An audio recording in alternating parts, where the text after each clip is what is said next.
కాకినాడ జిల్లా ప్రతిష్టాత్మకంగా మారింది. ఈ జిల్లా నుంచి జనసేన అధినేత పవన్ కళ్యాణ్ పిఠాపురం నియోజకవర్గం నుంచి పోటీ చేయడంతో కాకినాడ పేరు, పిఠాపురం పేరు మారుమోగుతూనే ఉన్నాయి రోజు టీవీ ఛానల్లో. అయితే కాకినాడ జిల్లా నుంచి మొత్తం 7 అసెంబ్లీ స్థానాలు ఉన్నాయి.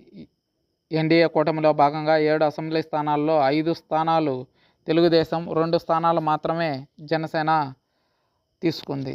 అయితే పోటీ చేసిన 7 స్థానాల్లో ఎన్డీఏ కూటమిదే విజయం. వైఎస్ఆర్సీపీ పార్టీ కనీసం ఖాతా కూడా తెరవని పరిస్థితి.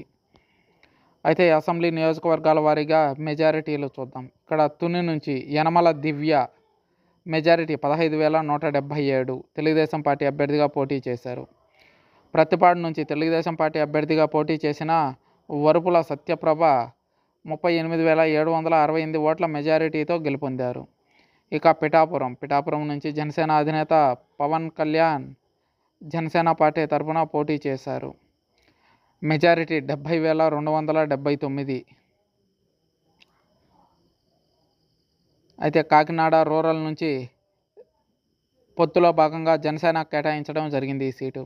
కాకినాడ రూరల్ నుంచి పంతం నానాజీ జనసేన తరపున పోటీ చేసి 72,040 ఓట్ల మెజారిటీతో గెలుపొందారు. అయితే ఈ 2 స్థానాలు టాప్ 10 మెజారిటీల్లో ఒకటిగా నిలిచాయి.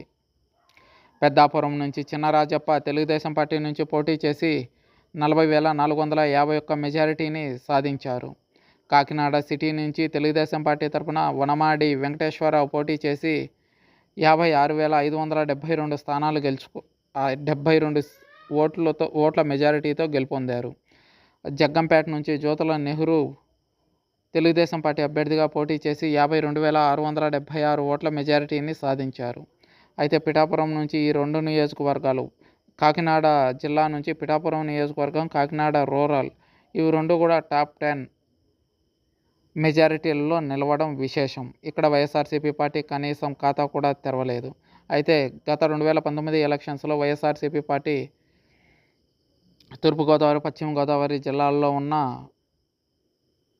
ఉమ్మడి తూర్పుగోదావరి, పశ్చిమ గోదావరి జిల్లాల్లో ఉన్న 35 స్థానాలకు గాను 30 స్థానాలు గెలుచుకోవడం జరిగింది. అయితే ఈసారి కనీసం ఖాతా కూడా తెరవలేదు. గతంలో ఇక్కడ గెలిచినటువంటి